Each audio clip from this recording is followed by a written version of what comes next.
लीलावती की कथा। राजा विक्रमादित्य की महान दानवीरता। सिंहासन बत्तीसी। बहुत समय पहले उज्जैन नगरी में एक महान और न्यायप्रिय राजा राज्य करते थे। उनका नाम था राजा विक्रमादित्य। उनकी वीरता, न्यायप्रियता और दानशीलता की ख्याति पूरे भारत में फैली हुई थी। कहा जाता है कि उनके दरबार से कभी कोई भी याचक खाली हाथ नहीं लौटता था। एक दिन हमेशा की तरह राजा विक्रमादित्य अपने दरबार में बैठे हुए राजकाज कर रहे थे। दरबार में मंत्री, सैनिक और विद्वान उपस्थित थे। तभी एक ब्राह्मण दरबार में आया और उसने राजा को प्रणाम किया। विनम्र स्वर में उसने कहा, हे राजन, यदि आप तुल्ला लग्न में अपने लिए एक भव्य महल बनवाए तो आपके राज्य में और भी अधिक सुख समृद्धि आएगी और आपकी कीर्ति चारों दिशाओं में फैल जाएगी। राजा विक्रमादित्य ने ब्राह्मण की बात ध्यान से सुनी। उन्हें उसकी बात उचित लगी। उन्होंने तुरंत अपने कारीगरों और वास्तुकारों को आदेश दिया कि एक अद्भुत और भव्य महल का निर्माण किया जाए। राजा के आदेश मिलते ही हजारों कारीगर काम में लग गए। दिन रात मेहनत करके उन्होंने एक ऐसा महल बनाया जिसकी भव्यता देखते ही बनती थी। महल की दीवारों को सोने चांदी से सजाया गया था। जगह जगह हीरे, मणि और मोती जड़े हुए थे। महल के स्तंभ इतने सुंदर थे कि उन्हें देखकर हर कोई मंत्रमुग्ध हो जाता। कुछ समय बाद वह महल पूरी तरह तैयार हो गया। एक दिन राजा विक्रमादित्य अपने सगे संबंधियों और सेवकों के साथ उस महल को देखने पहुंचे। उनके साथ वही ब्राह्मण भी था जिसने उन्हें महल बनाने की सलाह दी थी। जब सभी ने उस महल को देखा तो वे उसकी भव्यता देखकर आश्चर्यचकित रह गए। वह ब्राह्मण भी उस महल को देखकर मंत्रमुग्ध हो गया। उसकी आंखें चमक उठीं। वह चारों ओर देखकर बस यही सोच रहा था कि काश यह महल उसका होता।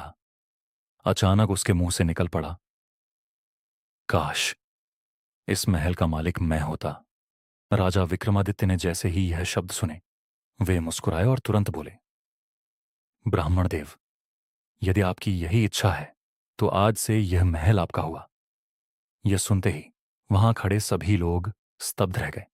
इतना भव्य और कीमती महल किसी को दान में दे देना, यह तो असाधारण बात थी। लेकिन राजा विक्रमादित्य के लिए दान देना ही सबसे बड़ा धर्म था। ब्राह्मण की खुशी का ठिकाना नहीं रहा। वह बार बार राजा को प्रणाम करता हुआ खुशी खुशी अपने घर की ओर दौड़ पड़ा। घर पहुंचकर उसने अपनी पत्नी को सारी बात बताई। पहले तो उसकी पत्नी को विश्वास ही नहीं हुआ। उसे लगा कि उसका पति मजाक कर रहा है। लेकिन जब उसने बार बार वही बात दोहराई तो वह भी महल देखने के लिए तैयार हो गई। दोनों पति पत्नी महल देखने पहुंचे। महल की भव्यता देखकर ब्राह्मणी की आंखें खुली की खुली रह गईं। दोनों महल के एक एक कक्ष में घूमते रहे। महल की सुंदरता और वैभव देखकर वे दोनों बहुत खुश थे। घूमते घूमते कब शाम हो गई उन्हें पता ही नहीं चला। थक कर वे दोनों एक सुंदर शयन कक्ष में जाकर आराम करने लगे। आधी रात के समय अचानक उनकी आंख खुल गई। पूरा महल दिव्य प्रकाश से चमक रहा था और चारों ओर अद्भुत सुगंध फैल रही थी। तभी उन्होंने एक मधुर लेकिन गंभीर आवाज सुनी। वह देवी लक्ष्मी की आवाज थी।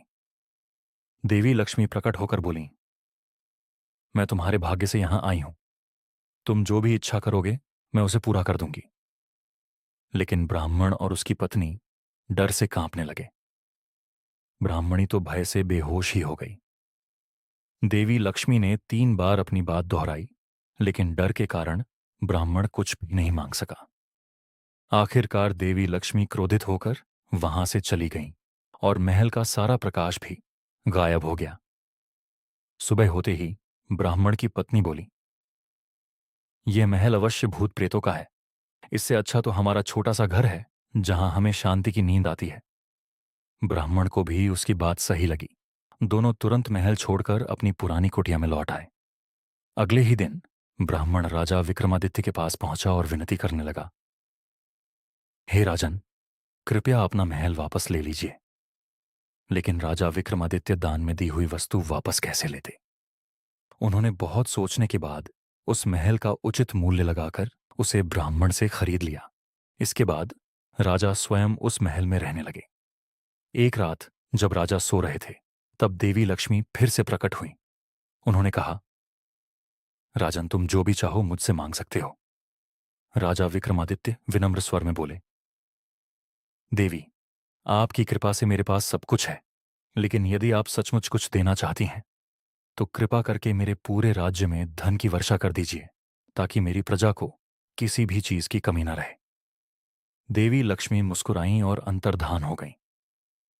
अगली सुबह जब लोग जागे तो उन्होंने देखा कि पूरे चारों ओर सोने चांदी के सिक्के बिखरे पड़े थे।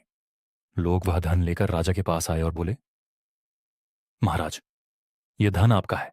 लेकिन राजा विक्रमादित्य ने कहा, जो धन जहां गिरा है वहीं उसका मालिक है। कोई भी दूसरे के हिस्से का धन नहीं उठाएगा। यह सुनकर पूरी प्रजा राजा की जय जयकार करने लगी।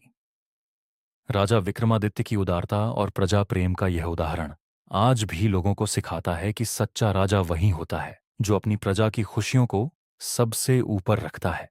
और यही कारण है कि आज भी राजा विक्रमादित्य का नाम दानवीरता और न्याय के प्रतीक के रूप में लिया जाता है।